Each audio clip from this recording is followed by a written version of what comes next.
మరి వివాహము అనేటటువంటి టాపిక్లో మొన్న రీసెంట్గా జరిగినటువంటి ఏపీపీఎస్సీ గ్రూప్ 2 ఎగ్జామినేషన్లో కూడా దీని మీద ఒక క్వశ్చన్ అడిగిండు. మొన్న గురుకుల ఎగ్జామ్లో జరిగినటువంటి డిఎల్ ఎగ్జామ్లో కూడా ఈ వివాహం అనేటటువంటి దాని మీద మరొక క్వశ్చన్ అడగడం అన్నది జరిగింది. దాదాపుగా ఈ యొక్క టాపిక్ నుంచి జనరల్ సైన్స్లో కూడా జనరల్ స్టడీస్లో కూడా చాలా వరకు క్వశ్చన్స్ అనేటివి అడుగుతూనే ఉన్నాడు. అది ఆ క్వశ్చన్స్ ఏంటివి అన్న దాని గురించి ఒకసారి మనం చూద్దాం.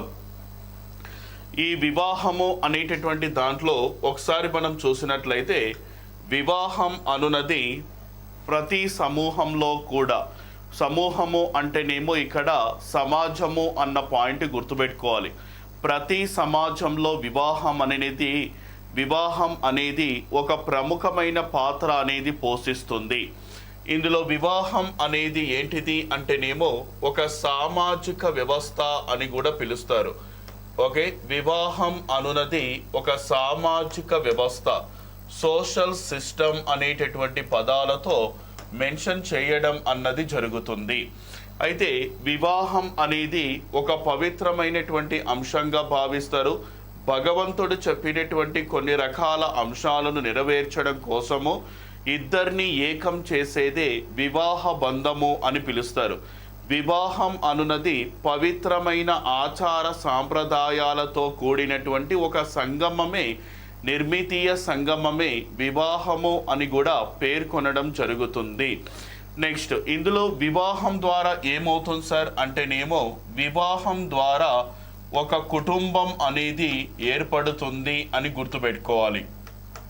ఓకే, కుటుంబ వ్యవస్థకు పునాది రాయి లాంటిది ఏది సార్ అంటే మ్యారేజ్ అన్న విషయం గమనించాలి. ఈ వివాహం ద్వారానే కుటుంబం కానీ, బంధుత్వం కానీ, సమాజంలో ఒక విధమైనటువంటి రిలేషన్స్ని ఏర్పాటు చేసేటటువంటి బంధమే వివాహము అని కూడా పిలుస్తారు.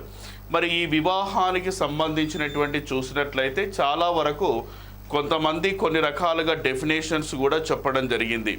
మరి యొక్క డెఫినేషన్స్ ఏంటివి అని ఒక్కొక్కటి మనము అబ్జర్వేషన్ చేసినట్లయితే ఇందులో ఒకటి వచ్చేసి ఎవరు సార్ అంటేనేమో వెస్టర్ మార్క్ చెప్పడం జరిగింది. ఒకటి వచ్చేసి వెస్టర్ మార్క్, తర్వాత రెండవది వచ్చేసి మలినోస్కీ,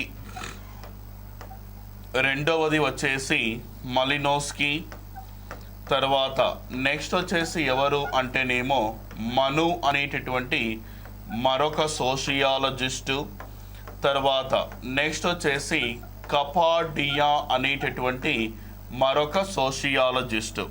అయితే వీళ్ళందరూ చెప్పినటువంటి కాన్సెప్ట్ ఏంటిది అనే దాని గురించి చూసినట్లయితే ఇప్పుడు సాధారణంగా వివాహం అనున్నది స్త్రీ పురుషుల మధ్య ఏర్పాటు అయినటువంటి ఒక విధమైనటువంటి రిలేషన్షిప్ను ఏర్పాటు చేస్తుంది.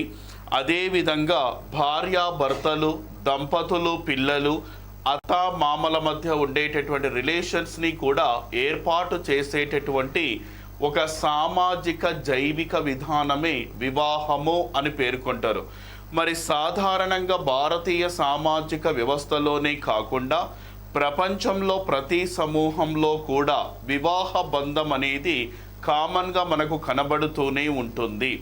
ఈ వివాహం అనున్నది కుటుంబ వ్యవస్థ ఏర్పడడానికి, బంధుత్వ వ్యవస్థ ఫార్మేషన్ కావడానికి అవసరమయ్యేటటువంటి ఒక ఉపగమమే మ్యారేజ్ అని కూడా పేర్కొనడం జరుగుతుంది.